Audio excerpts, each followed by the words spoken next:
First of all, let me welcome you all to our webinar today from the Leyen Asia Center. My name is Florian Schneider. I'm the Leyen Asia Center's director. And yes, we are going to have a session today on the BRI and in brackets, post-COVID connectivity competition, because obviously we're not quite in the post-COVID times just yet.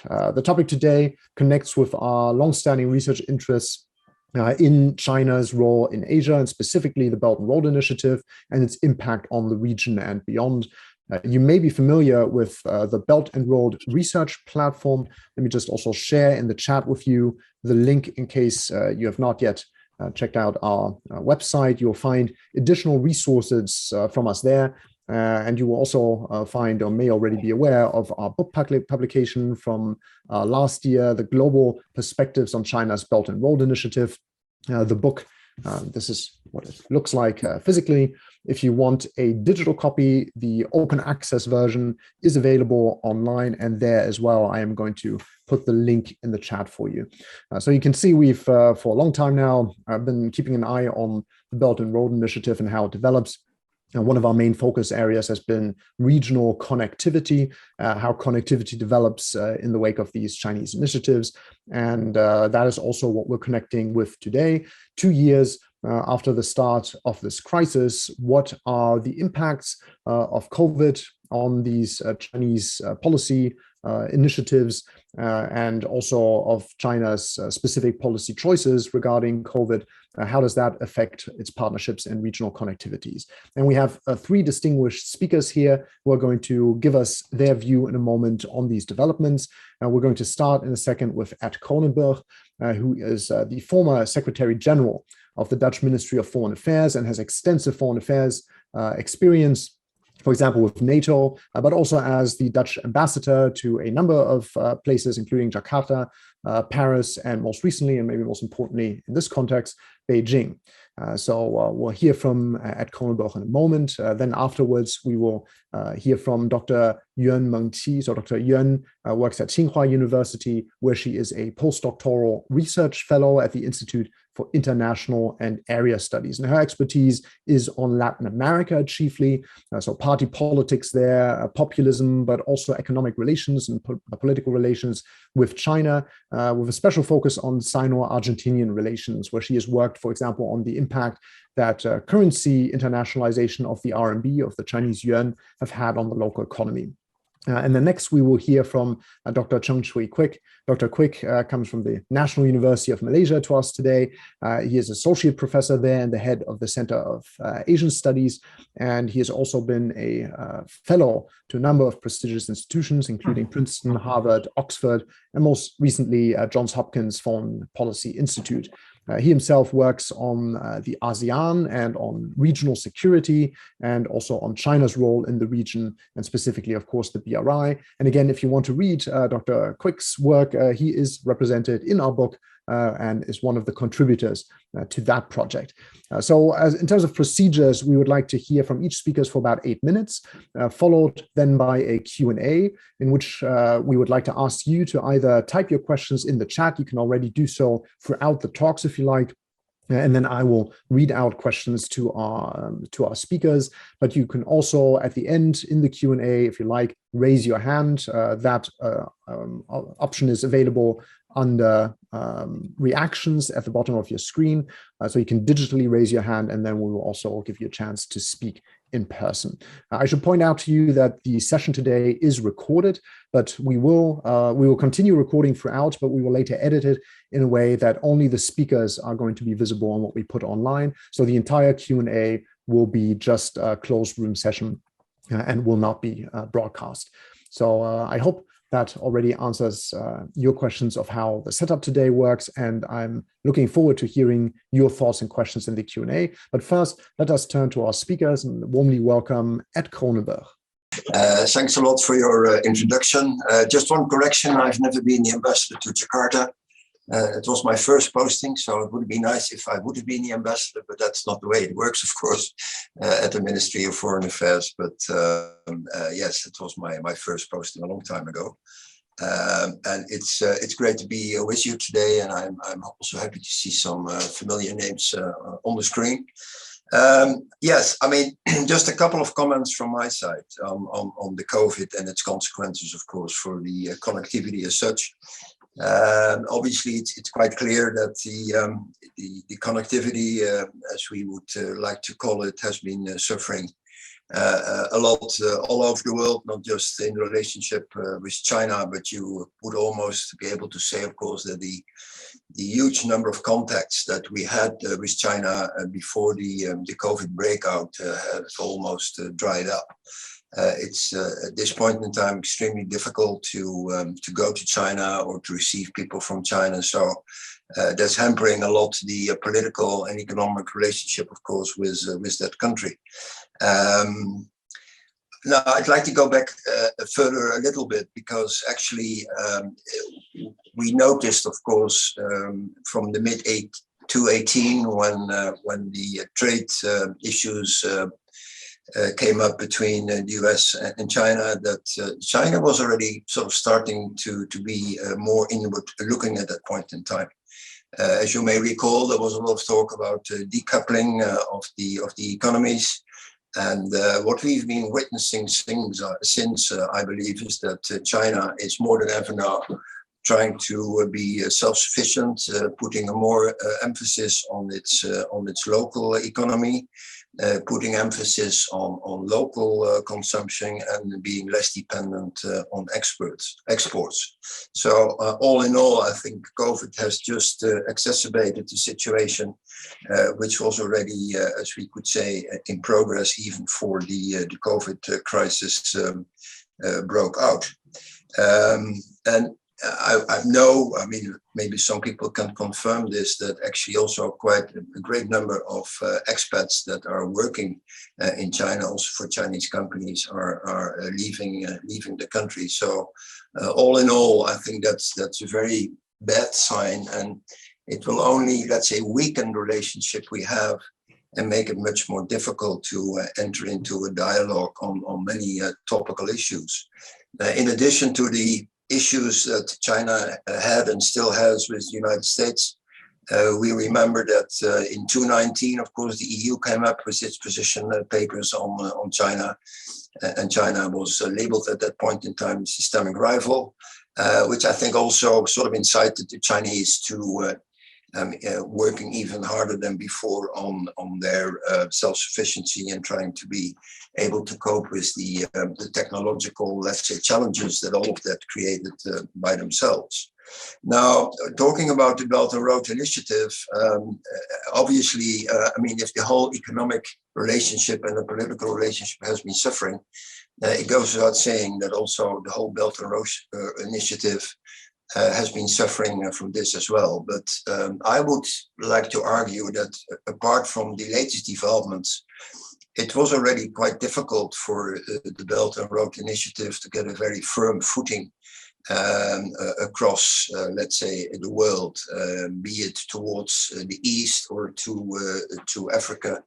I remember from my time in Beijing, and I arrived there at the end of 2017, that it was all about Belt and Road, and there was a lot of promotion going on at that point in time. China was very eager to conclude a lot of MOUs with many countries on the Belt and Road Initiative. And I mean, each activity was almost linked to the Belt and Road. It was sort of magic formula in China at that point. Obviously, because it was an idea of the president. If you would have a project that you could label as Belt and Road, you would be sure to have some political backing, and maybe more important, you would also be able to benefit from some financial support. And I remember that, you know, sometimes it was actually quite far-fetched. I was in seminars on birth control in Central Asia, and somehow they managed to make a link with the Belt and Road Initiative. And but also at that point in time, there were already quite some, let's say, critical comments coming in on the Belt and Road Initiative. Critical because there were a lot of issues about sustainability of the projects. I mean, what about, let's say, the whole climate issues that were involved when it came to infrastructure projects? The Belt and Road Initiative didn't have and doesn't still have, I think, a very clear structure. There's no actual decision-making body. So how can you actually participate in Belt and Road initiatives? It was heavily and still is heavily supported by Chinese banks, but there's not a lot of involvement of, let's say, the Asian Development Bank or the Asian Infrastructure Investment Bank that was created in 2016. There came reports about projects labeled Belt and Road that weren't doing that well at that point in time. Obviously, because when China was initiating these projects in countries, didn't only provide the funding quite often, but also the manpower, which quite often led to protests from the, let's say, local population, because they were not at all involved in the, let's say, creation of the and working on the projects, which all led 2 years ago to a quite critical report of the EU Chamber of Commerce in China, which was labeled "The Road Less Traveled," making a reference, of course, to the Belt and Road Initiative, because although there were quite obvious political, economic, and strategic objectives, when you looked at what was in all of this for the business community, the European business community, there was actually not much for them to gain from Belt and Road initiatives. The criticism concentrated, in fact, on the fact there was not a lot of transparency about Belt and Road initiatives.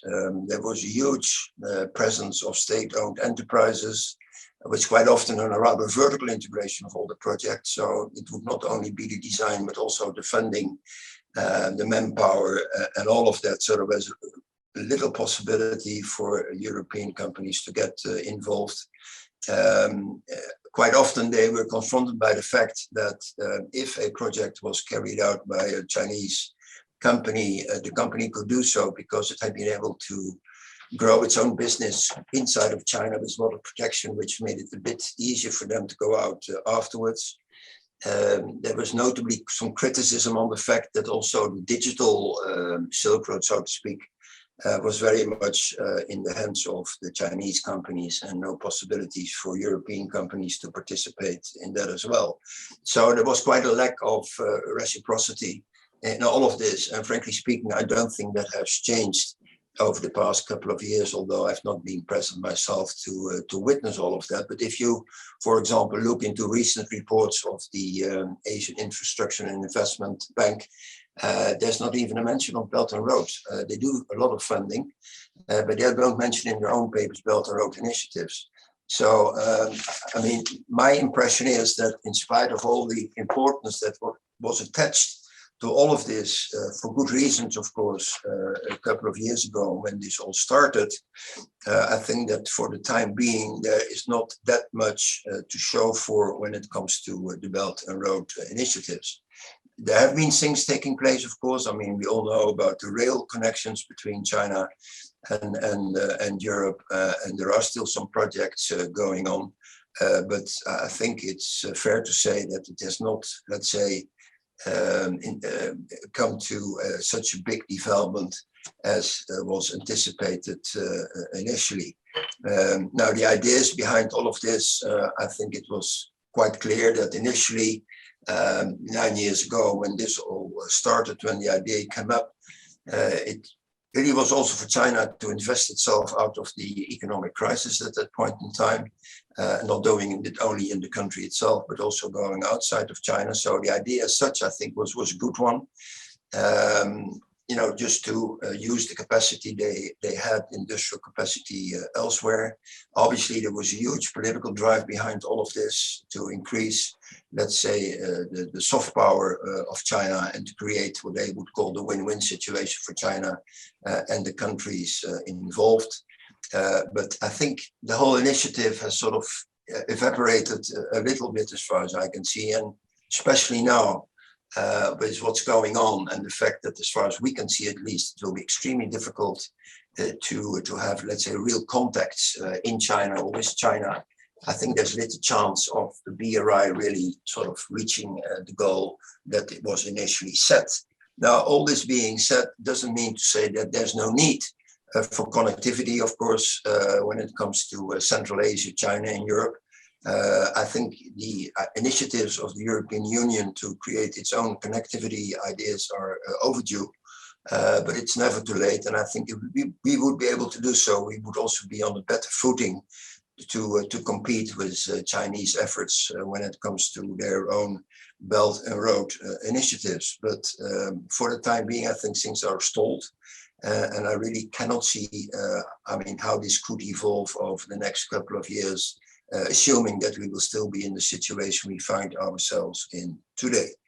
I'd like to leave it at that for the time being, Florian. All right. Thank you very much, Ed, for this wonderful starting overview for us here and for sharing your views. We're going to switch to Mengqi. Dr. Yuan, if you could unmute yourself and tell us a bit more about your experiences also in the Latin American context. Yeah, thanks for the host and thanks, Professor, that gave us a nice talk. I may want to address my talk in like 5 parts. The first one, actually, I want to explain about zero COVID policy. When I saw the context that coming to me, I was a little bit confused. What is zero COVID policy here? Because actually, China has the COVID virus control strategies that is aiming at, not aiming at achieving the zero infection, but actually, I think that none of the country can be assuring there will be no more new domestically transmitted infection. But Chinese government is more like promoting in the internal context that we are going to like defense or prevent the COVID cases in a positive way. So it was like more actively controlling it. The strategy means that we had to take prompt and precise actions. And I want to state some like facts here in China that actually the coming from the foreign countries and also going abroad is now still went smoothly, but maybe has some problems with the airline cut it from the other countries. And also for those Chinese, we have met some of the problem, like if you want to switch your passport to a new version, to a new passport, you may need to present some of the documents to say that you are necessary to go out. This is some like new strict for us. And the second one is that because it's talking about the zero COVID policy to affect the BRI, actually after the end of the 2019 or the middle of the 2020, the BRI talk or the Belt and Road Initiative talks actually happens like even a little bit less in the international relations studies sphere. In 2020 October, during the Chinese 14th 5-year plan, it will discuss a term called the dual circulation economy. Actually, it has become the buzzword in China. It has the 2 parts: the internal circulation, which refers to the domestic economic activity, and also the external circulation, which relate to China's economic link with the outside world. To post this dual circulation economy, the government coming from like 3 reasons. The first one was like at that moment, the China and US was in a huge trade war. And the second one is also because the COVID pandemic was like flew out in the world. And also the third one is coupled with the raising. They want to push China to think in the long term because maybe the world is like living in this kind of isolated situation gonna be lasting for a while. And in these 2 circulation economy, the internal circulation actually, at least in the academic area, we are emphasizing more on the internal circulation. A lot of economists or even the international relations professors, they start to talk about how to emphasize on these domestic issues. For example, they argue that the 45 in the Chinese domestic economy, the domestic consumption needs to play a much bigger role in driving economic growth, as it currently accounts for about 55% of the country's GDP. And also in this like new year of 2022, the news coming from the Xinhua.net, also the official website, is also focusing on how to generating more the domestic consumptions in at the top rank, then going abroad. So the second one is that I want to talk about how the BRI like works now in China. In June 2020, the Chinese Minister of Foreign Affairs announced that 30 to 40 of BRI projects overseas has been somewhat affected by the pandemic, while another 20% had been seriously affected. because the restrictions on the flow of Chinese workers and the construction supplies were cited as the major reason for the project suspensions or slowdowns, and especially like along the Chinese neighboring countries. But also for this BRI affected fact, China is like being really positively engaged into the public health issues over the world. Like China has provided 2 billion doses of COVID vaccines to more than 120 countries and international organizations. I think for some reason that China would still need to work with the world to strengthen its economic resilience. So even though the BRI is affected, but China is still like being really positive, want to participate in this. And also the news coming out like during the Winter Olympic Games, the Argentina president actually is planning on coming to Beijing because they want to find 100% of the financial support for 17 different projects for Argentina, like from the energy, from the infrastructure of the railroad, and also for those telecommunication platform settings. So I think that China, even though the BRI project was affected a lot by the pandemic situation, but for the Chinese government, the willing to participate or willing to pushing this is on a really positive way. And then we focusing more on how is the Chinese view on Latin America. Actually, on the first day of this year, I was in a conference for the Latin American Studies Association of China. We were trying to select what is the 10 important cases happens in Latin America. The first one is that China set diplomatic relations, re-established the diplomatic relations with Nicaragua. And the second one is that China and Latin America bilateral investment has been overseeing the $3 billion for continuously 4 years. And in 2021, it almost reaching to the $400 billion. So the China is still being really actively participating in investment in Latin America. And in December of 2021, China was having a China and CELAC joint meeting. They have a plan called the China and CELAC Joint Action Plan for Cooperation in Key Areas from 2022 to 2024. And in this document, it's listed 6 different areas China and Latin America are going to be cooperating on. The political and security cooperations, and the second one is fragmented economic cooperation, and the third one is high quality infrastructure cooperation. The fourth one is cooperation in social, cultural, and the people-to-people matters. And the fifth one is the sustainable development. The sixth one is the international affairs and sub-regional and interregional cooperations. So actually, China has this kind of plan to have a profound or thoroughly cooperation with Latin America in different ways. China will issue the work program in China for outstanding young scientists from developing countries. And even now in my institute, we were just settling the postdoc platform.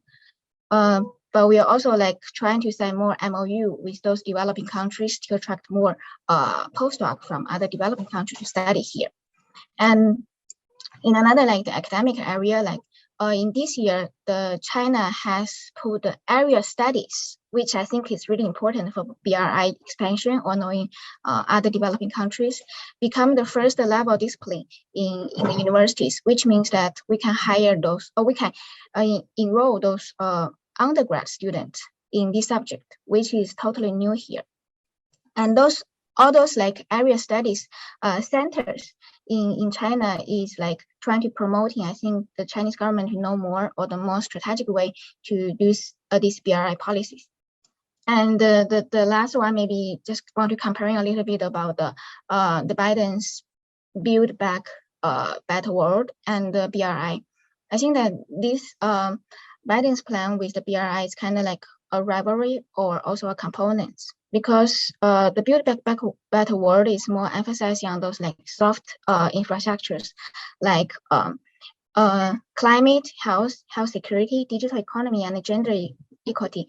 But the BRI is more like emphasizing on those hard infrastructure like railway, those dams, the energy platforms.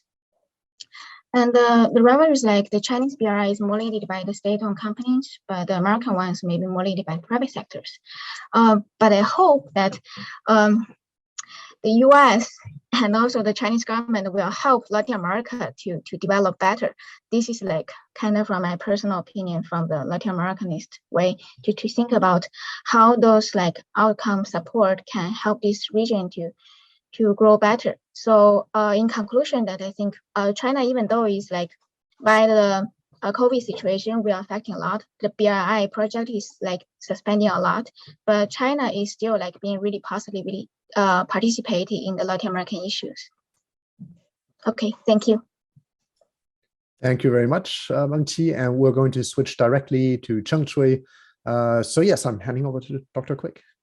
All right, Thanks very much, Florian, and very good afternoon or very good evening to everyone, depending on where you are.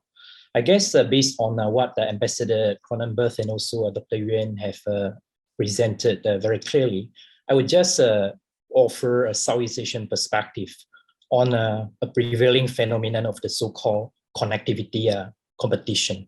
And by that, by connectivity competition, I'm referring to those prevailing connectivity-based cooperative schemes that are seen and widely perceived and interpreted as alternative or even rivals to China's Belt and Road Initiative. And by that, I'm referring not just to EU's Global Gateway, but also I'm referring to Biden administration's Indo-Pacific Economic Framework. And earlier on, Dr. Yuan mentioned about the Build Back Better world that is not only associated with US, but also G7. And we also understand that earlier on, quadrilateral security initiative for the Quad has also mentioned something along the line of the Blue Dot Network. And of course, Japan also have a long, as a developmental partner, proposing since Abe 2015 about the Partnership for Quality Infrastructure. So I would try to provide a Southeast Asian perspective as to how smaller countries in the region, called ASEAN region, perceive this emerging phenomenon. I would first offer the reasons why generally countries in ASEAN region are happy, are positive about this emerging competition. And I would also highlight, despite this positive outlook, there are reasons, there are a number of concerns that still restrain many smaller countries from going all out to embrace all this emerging competition. Many are still wait and see for a number of reasons. So first thing first, let me highlight why we in Southeast Asia generally, despite the very huge diversity, generally see all this emerging competition scheme as a good news. And I would say that it's a human nature. It's a human nature in the sense that, especially when you are weak, when you're small, you are very worried about getting too dependent. You are worried about when you are getting too dependent, you'll be vulnerable, especially when you do not have much alternative. So I think that's along this logical line.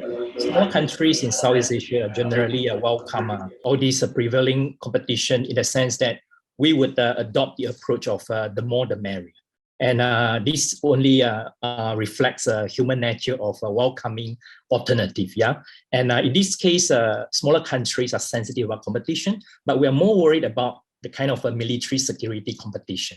And we generally welcome this economic, functional, productive competition that would in a way broaden our space for cooperation and reduce the risk of dependency, as I mentioned earlier on. And there are also a number of reasons that we believe that with more competition, we will have a more bargaining power to not just with China, but also with other developmental partners.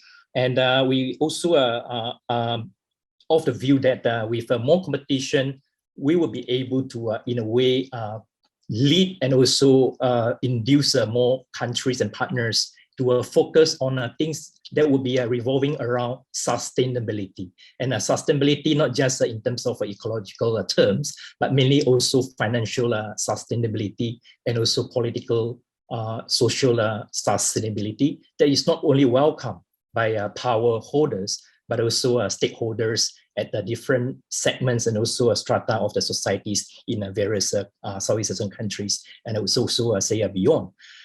So those would be the positive reasons why we are more receptive. And for a number of countries or number of observers who have been complaining after 2018, the announcement of EU-Asia connectivity, that this is 2022. And finally, after 3 or 4 years, we finally are seeing something more concrete. And generally, we also see that the good alternative will have to be concrete alternative. So I would say that the recent announcement and also some early efforts of translating global gateway and also all those related alternative into something as a more concrete projects will be welcome. And we have heard news that a lot of rollout will be announced in the coming months this year, 2022. We are really looking forward to that. And having said that, let me move on to my second half of the cluster of issues that I would like to highlight, which is that despite all this positive assessment and also welcoming post gesture, there are still a number of concerns that is in the mind of many policy people in the region. And I believe it's not just in Southeast Asia, but also in developing countries elsewhere. And number one would be whether or not the issue of whether or not all these competing schemes, would that, to what extent, in what way they will be complementary, or they will be leading to a situation of zero-sum issues. And I would think that as an observer in the region, I think countries in Southeast Asia see both opportunities and also challenges and also risks. Early on, Ambassador Kronenburg mentioned about the decoupling pushed by US, and also there were issues of dual circulation. So those are the kind of structural big power competition that we smaller countries in the region see it in a very ambivalent way. Ambivalent in the sense that we see, yes, opportunities in the sense that competition will make Southeast Asia as the center of courtship. Center of courtship in the sense that all the big powers in the region and outside of the region try to court and also partner with ASEAN countries, either collectively as the ASEAN member countries or individually as a Southeast Asian country. So we welcome that kind of opportunities. But down in our heart, we are also worried about what will be the price. Will this competition not less complementary but more competitive in nature, so much so that we might see some competing mutually exclusive schemes that would compel or push us into different camps? So more and more, as we are hearing all these different competing schemes on economic sector, we are also hearing a lot of competing schemes in non-economic sector, for example, the security sector. What we heard in mid-September, the AUKUS, Australia, UK, US pact is just another example. So ASEAN countries in general, we are ambivalent, and in a way we are getting more nervous because of we do see that all this competition, either economic or security arrangements, are part and parcel, are the extension of a big power rivalry. And for ASEAN countries who have been basically colonized before, we are nervous and getting more nervous about the big power competition. And while we are enjoying all this courtship, more opportunities that they will leverage, increase our leverage, we are also quietly asking, will all this lead us into entrapment? Even though we have already announced that we're not taking sides, and whether or not all these competing powers and also the cooperative schemes will create a kind of a new polarization under the so-called Cold War 2.0. I think those are the kind of among the concerns that smaller countries in Southeast Asia generally perceive. And I think this combination of both positive and also nervous and cautious sentiments will continue. But as I said earlier on, a good alternative would be a concrete alternative, also a sustainable alternative. And I believe that we are just entering into a new phase of a long process. I will stop here. Thanks very much. Thank you very much, Chen Shui. For those of us, or for those of you who are joining us from YouTube later on after this event, this is where we're going to conclude the official recorded part. The rest of us are going to continue with our Q&A.